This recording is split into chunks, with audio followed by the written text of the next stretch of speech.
উপস্থিত প্রিয় ভাইয়েরা, আসসালামু আলাইকুম ওয়া রাহমাতুল্লাহি ওয়া বারাকাতুহু। আজকের আপনারা আসন্ন নির্বাচন উপলক্ষে ইসলামী আন্দোলন বাংলাদেশের পক্ষে, হাত পাখা পাখা প্রতীকের পক্ষে আপনারা যে মিছিল করেছেন, এটা আপনারা স্বতঃস্ফূর্তভাবে বিভিন্ন এলাকা থেকে অনেক মানুষ এসেছেন। আপনাদেরকে অভিনন্দন জানাই, ধন্যবাদ জানাই। আমাদের মনে রাখতে হবে, নির্বাচন একটা প্রতিযোগিতা, একটা প্রবল প্রতিযোগিতা। ক্যান্ডিডেট যে যারাই থাকুক, কাউকে কখনো আমরা ছোট ভাবি না এবং কাউকে আমরা অবহেলা করি না। সবাইকে মনে করতে হবে নির্বাচন একটা চ্যালেঞ্জ। এই চ্যালেঞ্জে জয়লাভ করতে হবে। আমাদের পদক্ষেপ প্রচেষ্টা সেভাবে থাকতে হবে, আল্লাহর উপর ভরসা রাখতে হবে। ইনশাআল্লাহ আমাদের সফলতা দেওয়ার মালিক আল্লাহ, আল্লাহ তাআলা দিবেন। আমরা যে কাজগুলো করি, সমাজের যে উন্নয়ন করি, মানুষের যে কল্যাণ করি, আল্লাহর সন্তুষ্টির জন্য করি। আল্লাহর সন্তুষ্টির জন্য যদি আমরা আমাদের জীবন পরিচালনা করি, অবশ্যই আল্লাহ আমাদেরকে কবুল করবেন। আখিরাতে আমাদের সে আল্লাহ ক্ষমা করে নাজাত প্রাপ্ত করে দিবেন। আমরা আপনাদের বলতে চাই, এই মঠবাড়িয়া ছিল অবহেলিত, এই মঠবাড়িয়া ছিল দুর্গম এলাকা, এই মঠবাড়িয়া মানুষ কেউ চাকরি করতে চায় নাই। এই খারাপ অবস্থার কারণে আল্লাহ যখন আমাকে এমপি বানান, এরপর আমি চেষ্টা করেছি তিলে তিলে মঠবাড়িয়াকে সুন্দরভাবে গড়ে তুলতে। আমি অনেক কাজ করেছি, শতকরা 80% উপরে কাজ ইতিমধ্যে মঠবাড়িয়া হয়ে গেছে। অনেক কাজ এখন চলমান। যে রাস্তাটার পাশ থেকে আপনারা এসেছেন, এই রাস্তাটা 24 ফুট চওড়া, 28 ফুট মানে চওড়া। এই রাস্তার কাজ চলমান, বন্ধ হয়ে রয়েছে। এই কাজটার কাজ আবার চালু করতে হবে। বিরুখালী রাস্তা হয়ে স্থগিত, ওই রাস্তার কাজ চালু করতে হবে। সে বৈরাতলা সাপার রাস্তার কাজ চলমান। আমি 13.5 কোটি টাকা সেখানে দিয়েছি, কন্ট্রাক্টররা সেটা এখনো করে নাই। এভাবে গুইসাগালী রাস্তাও পড়ে রয়েছে, বড় বড় চওড়া করার রাস্তাগুলো। আর অনেক হসপিটাল আমাদের কাজ অর্ধেক হয়ে পড়ে রয়েছে, চলমান। এখন বিভিন্ন জায়গায় শত শত রাস্তা আছে, ব্রিজ আছে, ব্রিজের কাজ চলে, আপনি জানেন। এগুলো আমি দিয়েছিলাম। আমি অনেক কষ্ট করে, আমি বিগত দিনে যখন দায়িত্বে ছিলাম, আমি প্রত্যেকটা এলাকার উন্নয়ন দিয়েছি। যে উন্নয়ন বাকি আছে সেটাও আমি দিতে পারতাম, কিন্তু মাঝখানে আমি তো ছিলাম না। যাই হোক, আজকের আপনাদের মনে রাখতে হবে, আপনারা কি চান? আপনারা চান একটা শান্তিপূর্ণ এলাকা, আপনারা চান একটা মানে শান্ত এলাকা, আপনারা চান একটা পরিবেশ যেন ভালো থাকে, আপনারা চান একটা সন্ত্রাস মুক্ত এলাকা, আপনারা চান মাদক মুক্ত এলাকা, আপনারা চান চাঁদাবাজি মুক্ত এলাকা, আপনারা চান মারামারি হানাহানি মুক্ত এলাকা, আপনারা চান মামলাবাজি, মিথ্যা মামলা দিয়ে মানুষকে হয়রানি যেন না করে সেই রকম একটি এলাকা। এটা আপনারা চান। আপনারা কেন ভোট দেন পার্লামেন্টে? পার্লামেন্টে এই কারণে যে আপনার দুঃখের অবসান ঘটবে, আপনার বেদনার অবসান ঘটবে, আপনার অশান্তি দূর হবে, একটি শান্তিপূর্ণ দেশ হবে, একটা সুন্দর দেশ হবে, যে দেশে প্রত্যেকটা মানুষ তার অধিকার পাবে। কিন্তু দীর্ঘদিনে আমরা সেটা পাই নাই। আমরা অনেক উন্নত পেয়েছি, কিন্তু সার্বিকভাবে আমাদের যে মুক্তি যে হওয়া দরকার সেটা হয় নাই। সুতরাং আমি আজকের বলতে চাই যে আমরা কি চাই, এতদিনে হয় নাই, কারণ নীতি ছিল না, আদর্শ ছিল না। আর ইসলাম সেই সমস্যার সমাধান করে দিতে পারে। আমরা যদি ইসলামী আদর্শ অনুসারে, আমার নবীর আদর্শ অনুসারে রাষ্ট্র শাসন করতে পারি, তাইলে ইনশাআল্লাহ বাংলাদেশ হবে পৃথিবীর শ্রেষ্ঠতম একটি এলাকা।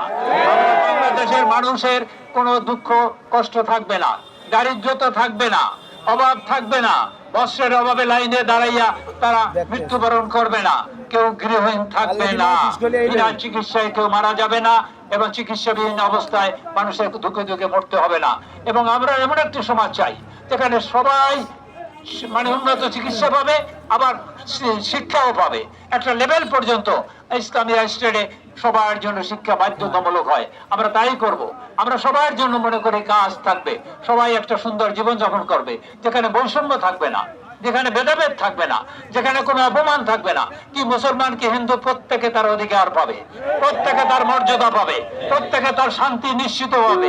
এই একমাত্র ইসলামী সেটা দিতে পারে, ভিন্ন কোনো পথে নয়। সুতরাং আমি মনে করি যে এই একটি পথ যেখানে সবার কর্মসংস্থান হবে, কেউ বেকার থাকবে না। যে বেকার থাকবে তাকে আমরা বেকার ভাতা দেবো, আমরা বয়স্ক ভাতা দেবো, বিধবা ভাতা দেব, প্রতিবন্ধী ভাতা দেব। আমরা যে ভাতা দিই সে ভাতা পর্যাপ্ত না, কি দিয়ে দূর হবে? আমি বলি 10,000 টাকা নিম্নতম ভাতা দিতে হবে, আর প্রতিবন্ধী ভাতা 12,000 টাকা, বেকারদের জন্য 10,000 টাকা, যতদিন চাকরি দেওয়া না যায়। কিন্তু বলবেন যে টাকা পাবেন কই? প্রশ্ন জাগে আপনার মনে যে এমপি সাহেব আপনি এই টাকা পাবেন কই?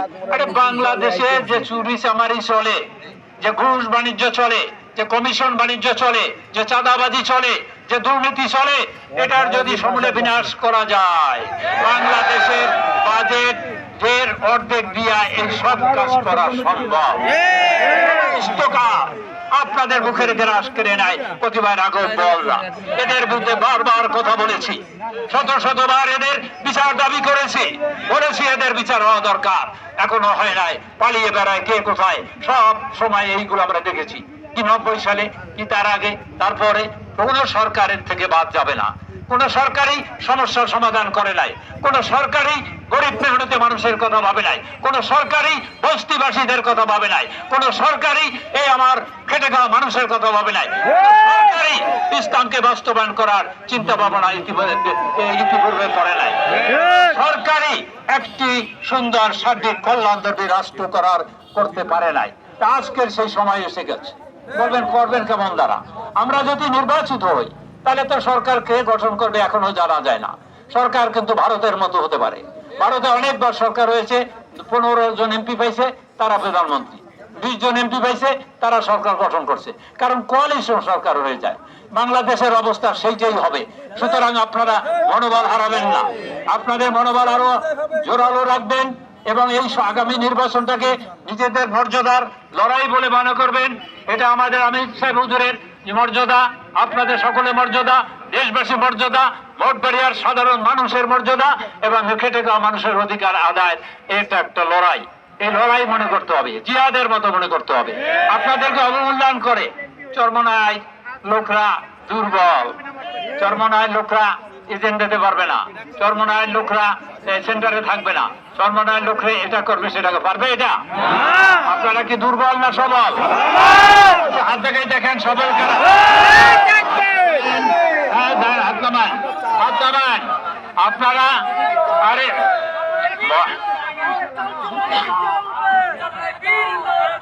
ভয় পাবেন না, ভয় পায় ভীরুরা, কাপুরুষরা, ভয় পায় ইসলামের ইমান শক্তি যার দুর্বল, যার নাই তারাই ভয় পায়, যার ইমানি শক্তি আছে তারা ভয় পায় না। ভয় করবো কাকে? রব্বুল আলামিনকে। দেওয়ার মালিককে, জীবন দেশে কে? আল্লাহ রব্বুল আলামিন। জীবন নেবে কে? আর আল্লাহ যদি না নেয় কেউ নিতে পারবে? আল্লাহ যদি আমাকে যা দেয় তা কেউ ফিরাইতে পারবে? তাই কোনো ভয় পাওয়ার কারণ নাই। সাহস রাখতে হবে, মনোবল রাখবেন এবং হিম্মত রাখবেন, কথার যুক্তি দিয়া জবাব দেবেন। যেখানে জবাব দেবেন যুক্তি দিয়া, যেখানে জবাব দেবেন তথ্য দিয়া, যেখানে জবাব দেবেন ইসলাম দিয়া, যেখানে জবাব দেবেন শালীনতা দিয়া। ওরা গালি দেয়, আমরা তাদেরকে শালীন ভাবে কথা বলবো। ওরা আমাদেরকে কত গালি দিয়েছে, আমারে আপনারা দেয় না গালি? আমি 2টা বছর আসতে পারি না, প্রায় 2 বছর, 1.5 বছরের বেশি। আমার নামে একটি মিথ্যা মামলা দিয়েছে, আমার নামে মামলা দেয় নাই, মামলা দিয়েছে আওয়ামী লীগের অনেক নেতাগুলোর নামে। ওর ভিতরে ঢুকাই দিয়েছে আমার নাম আর শহীদের নাম, আমার 10 নম্বর আর শহীদের নাম 20 নম্বর। আমরা কিছু জানি না, কোথায় অফিস তা জানি না, কোনোদিন এই চিন্তাও করি নাই। তরুণ বয়সে এই ধরনের মানে কোনো খারাপ কাজে জড়াই নাই, যৌবনে এই ধরনের নোংরা কাজে জড়াই নাই। আমি আমার 70 বয়স, আমার প্রবীণ একজন রাজনীতিবিদ আমাকে হয়রানি করছে, আমার অনেক আত্মীয় স্বজন মারা গেছে, আমি আসতে পারি নাই। আমার প্রিয় মানুষ অনেক মারা গেছে, আমাকে আসতে দেয় নাই। আমার চেয়ারম্যান সাহেব আমার সম্বন্ধে আমি একসাথে আলোচনা করে রাজনীতি করতাম, তার জানাজাও দিতে পারি নাই। এই দেশবাসী আমার অনেক কর্মী ভাইরা মারা গেছে, আসতে পারি নাই। কোনো তো অন্যায় করি নাই, রাজনীতি করেছি, রাজনীতি ছোট কাল থেকে করি, কোন ইলেকশন বাদ দি নাই। আপনি কেমন করে আমাকে বলেন দোষর? আমি তো প্রত্যেকটা ইলেকশন করেছি, একটা ইলেকশন 91 সালে করতে পারি নাই, করতে দেওয়া হয় নাই নুরবাদ আকন সাহেব। আমি সব ইলেকশন করেছি, তার মানে আমি জনগণের কাছের মানুষ, আমার মৌলিক অধিকার ছিল, সেই কারণে আমি করেছি। এবং প্রত্যেকবারই মানুষ আমাকে ম্যান্ডেট দিয়েছে। যেবার আমি হইতে পারি নাই 2008 সালে, আজ সেখানে বিএনপি জামাত জোট মিলে ইলেকশন করেছিল, আমি ছিলাম স্বতন্ত্র। আমি তাদের এই জোটের চেয়ে 7,000 ভোট বেশি পেয়েছিলাম। এই জোটের চেয়ে একা। এর পরের ইলেকশন আমি আবার একা করেছি, ওই একই মার্কা দিয়ে স্বতন্ত্র আর আওয়ামী লীগের লাগে তীব্র প্রতিদ্বন্দ্বিতা হয়। একটা সুন্দর ইলেকশন হয় বাংলাদেশের ভিতর মঠবাড়িয়া 14 সালে। আমি বিপুল ভোটে জয়লাভ করি নাই। এরপর আমি উন্নয়ন দিয়েছি, সেটা আমার যোগ্যতা দিয়া, আমার মেধা দিয়া, আমার মননশীলতা দিয়া, আমার প্রচেষ্টা দিয়া আপনাদের আমি সাজিয়ে দিয়েছি। কি অপরাধ করেছি আমি আপনাদের শতভাগ বিদ্যুৎ এনে দিছি, অন্যায় হয়েছে আমার? আমি আপনাদের ঘরে মানে প্রত্যেক রাস্তাগুলা বাজারের সাথে যাতে পাকা হয় সেটা করে দিয়েছি। আমি জেলার সাথে পাকা রাস্তা করেছি। আমি একার হাইওয়ে রাস্তা পাকা করে দিয়েছি। আমি শত শত কোটি হাজার হাজার কোটি টাকা দিয়া সরকারি মঠবাড়িয়া পাথরঘাটা রাস্তা আধুনিক বানিয়ে দিয়েছি। আমি প্রত্যেকটা ইউনিয়নের সাথে পাকা রাস্তা, বাজার টু বাজার পাকা রাস্তা, গ্রামীণ রাস্তা, ব্রিজ, কালভার্ট, স্কুল, কলেজ, মাদ্রাসা যা যা লাগে সব আমি দিয়েছি। 80 থেকে 90% হয়ে গেছে। আমি এরপর চিন্তা করছি হসপিটাল লাগে উন্নত মানের, সেটা আমি দিয়েছি। এরপর আমার আরো একটা হসপিটাল করার কথা, স্পেশালাইজ, সেটা আমি করব। তারপর আমি পাওয়ার গ্রিড এনে দিছি, কয়েক হাজার কোটি টাকা টেন্ডার হয়ে গেছে। পাকা বেরিবাদ, সেটা টেন্ডারের পথে, আমি সব আপনাদের গুলো করে দিয়েছি। এবং সর্বশেষে আমি চিন্তা করছি মানুষের রোগ হয় পানির অভাবে, এই জন্য আমি ডিপ টিউবওয়েল আর ড্রাম দেওয়ার ব্যবস্থা করেছিলাম। সেটা আমি 70 থেকে 80 ভাগ দিতে পারছি, 20 থেকে 30 ভাগ বাকি আছে। তার মানে সবাই পাবে, প্রত্যেকে পাবে। আমি যখন আমার পাওয়ার চলে যাবে সেই সময় যখন ইলেকশন করি তখন আমি 4,000 রেখে আসছিলাম, যেটা পরে দেব। পরে তো আর আমি এমপি হইতে পারি নাই। নেওয়ার পরে ওটা ইউনিভার্সিটি সাহেব দিয়েছে। আপনারা নিতে পারবেন, সবাই পাবেন। আপনারা হুজুররা পাবেন, আলেমরা পাবেন, ইসলামী লোকরা পাবেন, জামাত ইসলামের লোক পাবে, বিএনপি পাবে, আওয়ামী লীগ পাবে, হিন্দু পাবে, মুসলিম পাবে, সমস্ত মানুষ পাবে। শতভাগের মানে কি? একটা মানুষও বাদ থাকবে না। আগামী দিনে সেই আমার প্রোগ্রাম, সেটা আমি করব। অসম্ভব আগামী দিনে যদি আল্লাহ আমাকে নির্বাচিত করে, আমি যদি হতে পারি, আমার কাজ জাতীয়ভাবে কেন্দ্রীয়ভাবে সরকারের আমাদের দলের সিদ্ধান্ত বাস্তবায়নের পক্ষে কথা বলা। এরপরে আমরা কি করে দুর্নীতি বন্ধ করতে পারি, এই বিল আমি দিয়েছিলাম, সেই বিল আবার নতুন করে দেওয়া হবে। এরপর আমি নামাজ কায়েম আইন বিল দিয়েছিলাম, বাধ্যতামূলক, পার্লামেন্টে আলোচনা হয় নাই। আগামী দিনে সেটা আলোচনা হবে ইনশাআল্লাহ। আগামী দিন সন্ত্রাস মুক্ত কিভাবে করা যায় সেজন্য নতুন করে ভাবতে হবে সমস্ত দল মিলে। আমরা প্রত্যেকে যেন আইনের শাসন এদেশে কার্যকরী হয় সেটা ব্যবস্থা আমরা করবো ইনশাআল্লাহ। ন্যায় বিচার, ইনসাফ প্রতিষ্ঠার জন্য লড়াই। সেই ইনসাফ মানে ন্যায় বিচার। যেখানে ন্যায়ের শাসন আছে সেখানে কোনো অপরাধ থাকতে পারে না, আর যেখানে অপরাধ নাই সে রাষ্ট্রের কোনো অভাব থাকে না। সে রাষ্ট্রে মানুষের ঘরে ঘরে শান্তি নিশ্চিত হয়। সুতরাং সেটা আমরা আগামী নিশ্চিত করব। এভাবে যে দাবিগুলো, যে কথাগুলা, শর্তগুলো আমি ইতিপূর্বে বলেছি, সেই সমস্ত শর্ত বাস্তবায়নের জন্য জীবনের শেষ রক্তবিন্দু দিয়ে হলো ওই পার্লামেন্টকে আমি আবার জাগিয়ে তুলতে চাই। আপনারা যদি ম্যান্ডেট দেন, আপনারা যদি রায় দেন, আপনার দেশবাসী যদি রায় দেয়, তাহলে সেটাই হবে আমার প্রচেষ্টা বা আমার পদক্ষেপ। অবশেষে আমার এলাকার যে দাবি আমি বলেছি, যেটা অসমাপ্ত, স্থগিত, আর যেটা প্রয়োজন সব আমি করার চেষ্টা করব এবং আমি পারবো ইনশাআল্লাহ। সংসদীয় গণতন্ত্র, তারা বলবে যে দল যদি পাওয়ারে না যায়, আরে দল তো পাওয়ারে দেখছি, আমরা অতীতে অনেক এমপি দেখছি তার দল পাওয়ারে কিছুই করতে পারে নাই। আবার আমার দল কোনো সময় পাওয়ারে আমি না, কিন্তু আমি তো কাজ করতে পারছি, আমি তো আপনার কাজ করব। আরে পার্লামেন্ট তো সংসদীয় গণতন্ত্র, সব এমপি সমান অধিকার। ওই পার্লামেন্টে মন্ত্রী যে হবে তার পা কাঁপবে, ওখানে যে ক্ষমতায় থাকবে সে সারাক্ষণ চিন্তায় থাকবে কোনটা ধরা হয়। অ্যাকাউন্টেবিলিটি একটা শব্দ আছে, জবাবদিহিতা।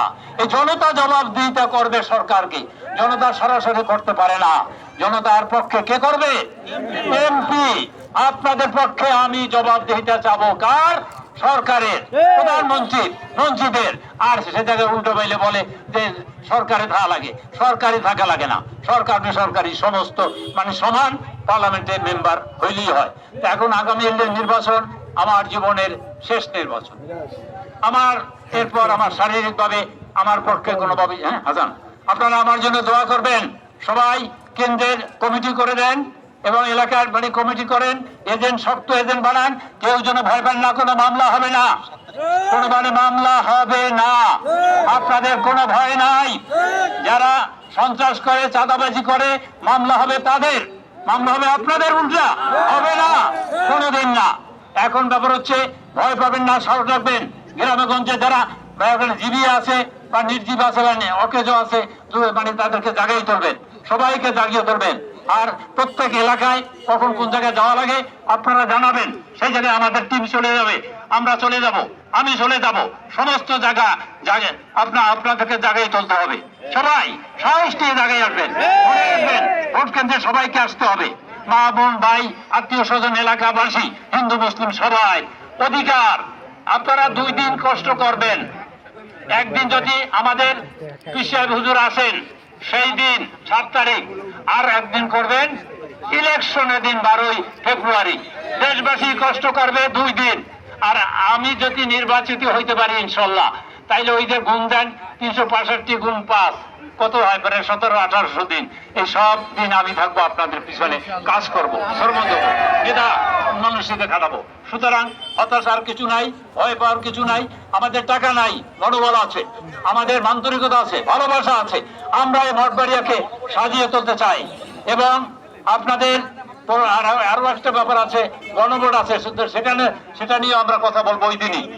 এখন ব্যাপার হচ্ছে আমরা বেশি মানে ঝগড়া বিবাদে আমরা করি না, আমরা বিশ্বাস করি না।